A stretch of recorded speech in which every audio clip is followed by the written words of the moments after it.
अनुपमा अपने इकलौते बेटे उदय के साथ चंडीगढ़ शहर में रहती थी। उदय एक बड़ी कंपनी में नौकरी करता था, जहां उसे सौम्या नाम की लड़की से प्यार हो जाता है और वो दोनों शादी कर लेते हैं। सौम्या अनुपमा की इकलौती बहू है और वो बहुत पढ़ी लिखी लड़की है, जबकि अनुपमा के लिए सब कुछ काला अक्षर भैंस बराबर है। लेकिन फिर भी अनुपमा एक बहुत अच्छी सास है, जो अपनी बहू का हर कदम पर साथ देती थी। उदय और सौम्या की शादी को भी कुछ महीने ही हुए थे, जिस कारण घर के सारे हिसाब किताब उदय ही करता था। एक बार उदय को किसी मीटिंग के सिलसिले में शहर से बाहर जाना पड़ता है, तो वो घर के हिसाब किताब की जिम्मेदारी सौम्या को दे जाता है। उसके जाने के बाद सारा हिसाब किताब सौम्या ही देखती है।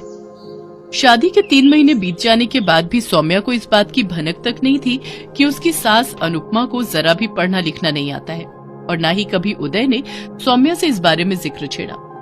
एक बार जब सौम्या को घर का राशन पानी लेने बाजार जाना होता है, तो वो अपनी सास से कहती है, माँ जी, मैं राशन लेने जा रही हूँ। अगर पीछे से दूध वाले भैया अपना हिसाब लेने आए तो आप उन्हें तिजोरी से 2000 रुपए दे देना। हाँ हाँ बहू, तुम निश्चिंत होकर जाओ, मैं दूध वाले का हिसाब कर दूंगी। अनुपमा इस उम्मीद में अपनी बहू की बात मान जाती है कि उसने अलमारी में गिनकर ही पैसे रखे होंगे, जिन्हें वो निकाल कर दूध वाले को दे देगी। थोड़ी देर बाद सौम्या बाजार चली जाती है। उसके जाने के कुछ देर बाद उनके घर की घंटी बजती है। राम राम मेम साहब, मेरे पिछले महीने का हिसाब दे दो मेम साहब। हाँ हाँ, यहीं रुको, मैं अभी लेकर आती हूँ। अनुपमा दूध के पैसे लेने कमरे में जाती है और जैसे ही तिजोरी खोलती है तो उसमें बहुत सारे पैसे रखे होते हैं। अब मुझे कैसे पता चलेगा कि 1000 रुपए कितने होते हैं? शायद बहू ने दूध के पूरे पैसे ही रखे हैं। एक काम करती हूँ, ये नोट की गड्डी दूध वाले को दे देती हूँ। जितना भी हिसाब होगा वो अपने आप देख लेगा। अनुपमा 2000 से ज्यादा पैसे ले जाकर उसको दे देती है और कहती है, अरे रामलाल, ये लो, और एक बार मुझे ये पैसे गिनकर बता दे। अगर ज्यादा हो तो मुझे लौटा दे और कम हो तो वो भी मुझे बता दे। रामलाल ये बात भली भांति समझ जाता है कि अनुपमा एक अनपढ़ औरत है और उसे पैसों का बिल्कुल भी ज्ञान नहीं है। इस बात का फायदा उठाकर वो कहता है, माँ जी, पैसे पूरे हैं, मेरे इतने ही पैसे थे। और हाँ, बहुरानी से कह देना आज तक का मेरा पूरा हिसाब हो गया है। अच्छा। इतना कहकर रामलाल वहाँ से चला जाता है। कुछ देर बाद सौम्या बाजार से आती है और अपनी सास से कहती है, सॉरी माँ जी, मुझे बाजार से लौटने में देर हो गई। आज बाजार में भीड़ ही इतनी थी कि क्या कहूँ। अच्छा माँ जी, क्या दूध वाले भैया अपना हिसाब ले गए? आपने उनका हिसाब कर दिया? आपको कोई परेशानी तो नहीं हुई ना? नहीं बेटा, मुझे कोई परेशानी नहीं हुई। और हाँ, मैंने दूध वाले का हिसाब कर दिया है। वो कह रहा था कि उसका अब तक का सारा हिसाब हो गया। फिर भी तुम एक बार तिजोरी देख लेना कि कहीं पैसे कम तो नहीं हुए। इसके बाद सौम्या आकर अपने कमरे में जाती है और तिजोरी खोलकर देखती है तो वहाँ पैसे कम होते हैं। वो आकर अनुपमा से पूछती है, माँ जी, आपने पैसे किसी और काम में भी खर्च किए हैं क्या? वहाँ से पैसे जरा ज्यादा निकले हैं। बुरा मत मानिएगा, मैं तो बस इसलिए पूछ रही हूँ कि आपने कहीं पैसे ज्यादा तो नहीं दे दिए, क्योंकि तिजोरी में पैसे 1000 रुपए से ज्यादा निकले हैं। अगर आपने किसी काम में खर्च किए हैं तो कोई बात नहीं, ये आपका भी तो पैसा है।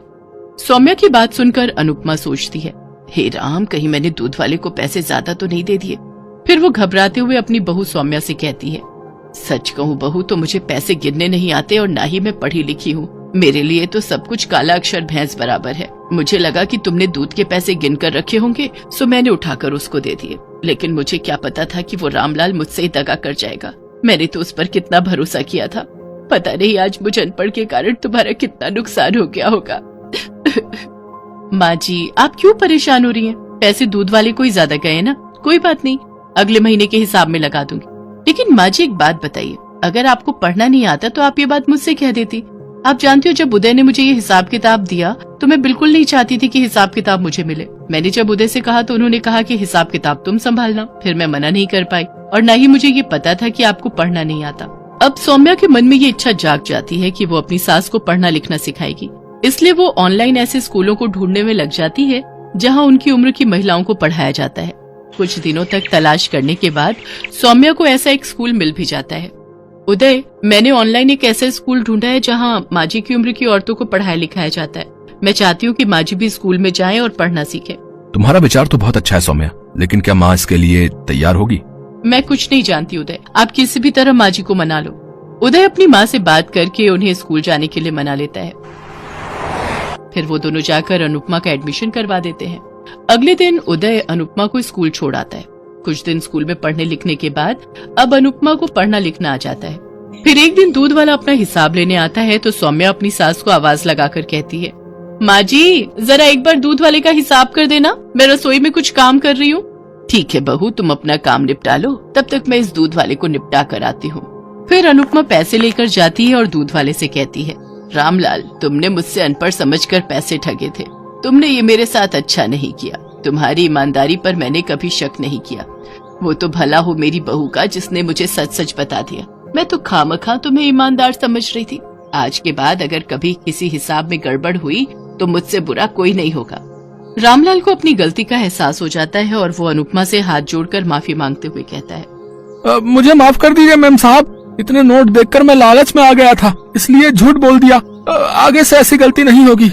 अनुपमा आंखों में आंसू लिए रसोई में आती है और अपनी बहू से कहती है, सौम्या बहू, आज सिर्फ तुम्हारे कारण मुझ में इतनी हिम्मत आई जो मैं ये हिसाब कर पाई।